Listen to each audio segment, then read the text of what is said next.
Good evening. My name is Yulia Stadnichuk. I'm the spokesperson for the International Public Movements Politics 2.0, and here's our regular English language overview of our fight with COVID-19 and the situation that we have here in Russia.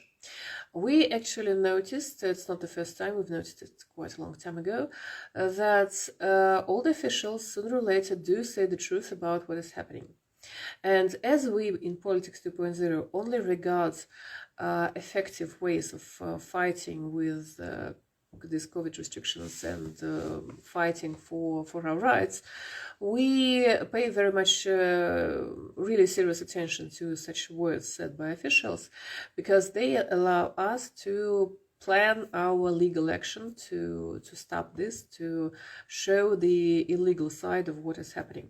So today we heard our mayor of Moscow. Moscow is a kind of pilot city in Russia, which introduces all these COVID measures first of all the regions, and is used as a kind of example the others should look at and kind of try to align themselves with.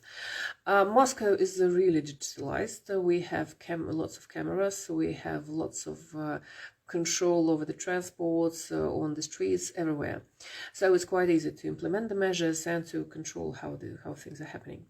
And we've seen and we were informed that yesterday we were informed that the mayor of Moscow introduces a new lockdown.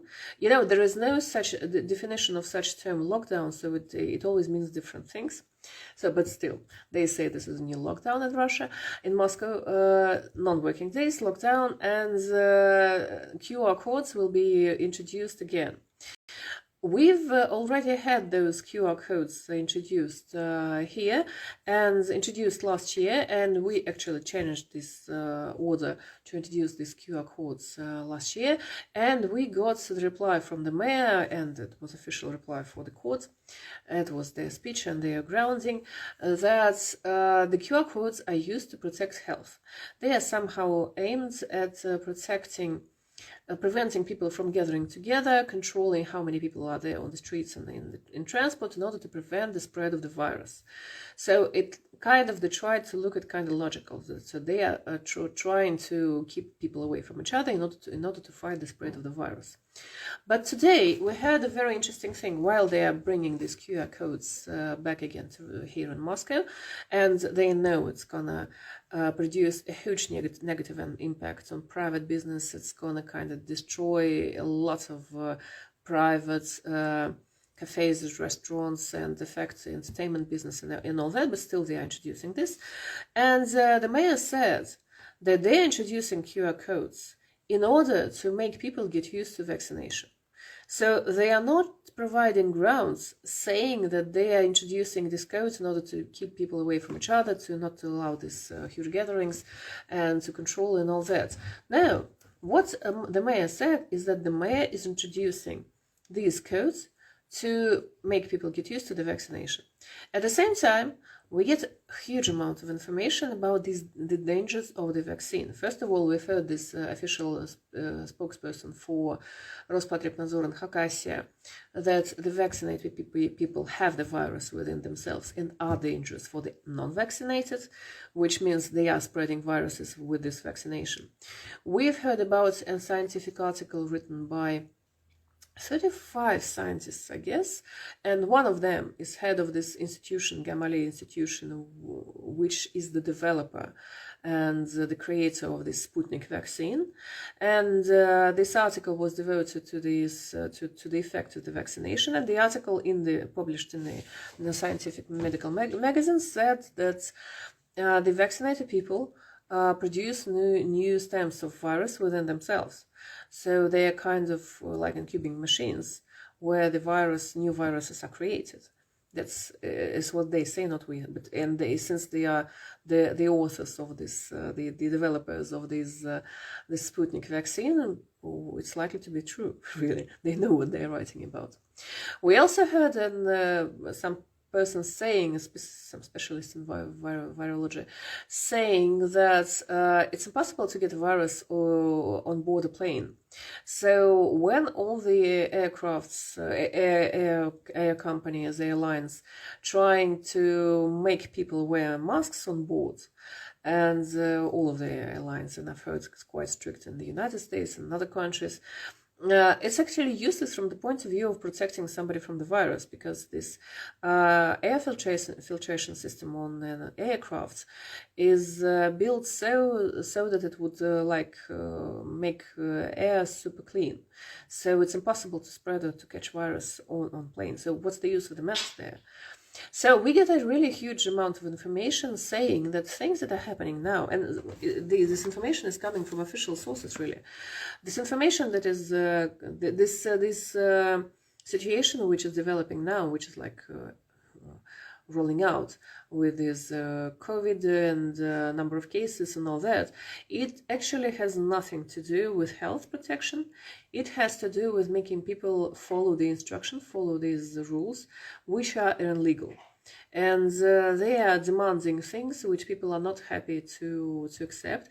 And actually what we see a lot of people really protesting and really trying to fight against it. And some workers are being fired for not wearing muzzles or for not vaccinating, and then they go to court and they have their case reviewed by court in their favor, and so they go back to work and all that. And that's all happening right at the same time. So it seems like it's a very serious point right now where this COVID raging is to take some specific turn. So it really depends on us, and it always depends on us. It depends on us whether or not we will be standing against this and trying to protect our lives. What we will be doing, and that's the official path we're using, we'll be challenging all the illegal cases in courts, including this mayor's order regarding QR codes, since he personally said that it has nothing to do with protecting health, is just for making people get used to the vaccine. And there's another very important thing which is happening right now, is that all the people who are introducing these measures, all these COVID raging measures, they bear no responsibility whatsoever for what they have done. No matter what result they get, no matter how much benefit or losses they bring to all this situation, to the society, they do not bear any responsibility. They are not fined, they are not persecuted, they are not brought to court, nothing. They are just protected. And this is the most impossible thing, because they are in charge. They get money, they get support, so they get this legal support and court support, so that it's almost impossible to challenge them in their actions. But they get all the protections, and this is something which we will be working upon in order to be stopped, because they have to be responsible for what they are doing. They have to be responsible from the point of view of democracy of the nation. They really have to be brought to court, and if their measures are ineffective from the point of view of fighting this COVID disease, then they are to be judged and put to prison with no right to go back to their work, because they are doing a lot of harm to the society. They are introducing measures which take away our freedoms, which make us not free citizens but like slaves, or not slaves but refugees. We are like refugees who have no power on this land. We have no rights, we have no freedoms, we have no power on this land. We're just like to follow the instructions. So, and we're pretty much sure that we'll be successful in that, because right now the situation with, they also, what they did, they introduced this testing system at school.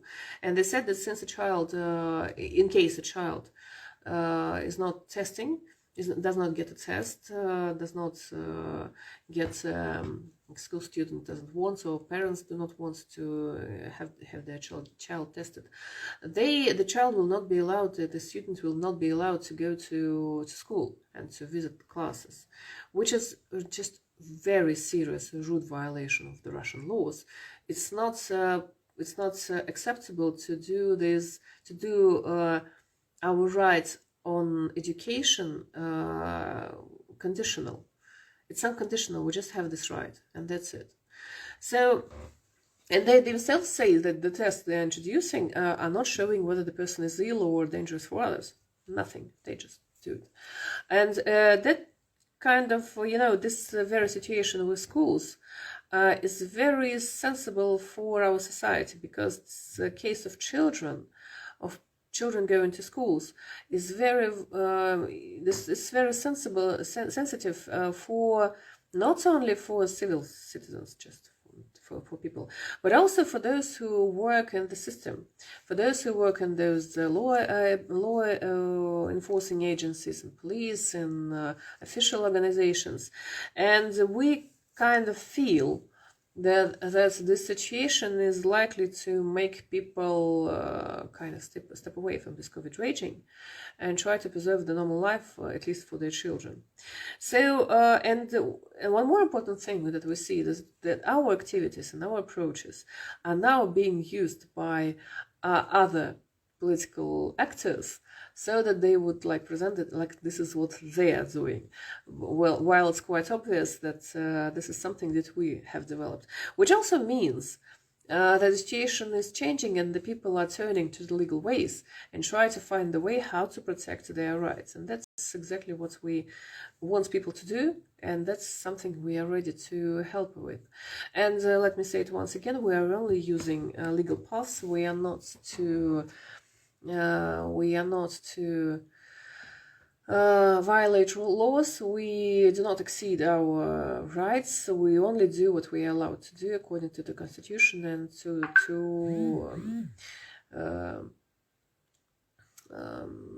the federal laws. So that's the short overview of the situation with this COVID raging and the attitude of the Russian people towards what is happening and our activities. So please do not hesitate. If you have any questions, please write them down. We will be streaming in English in our further streams, and we will be discussing and answering your questions. And when the ban is over, we'll move back to our YouTube channel. So thank you so much for your attention. I'm switching back to Russian.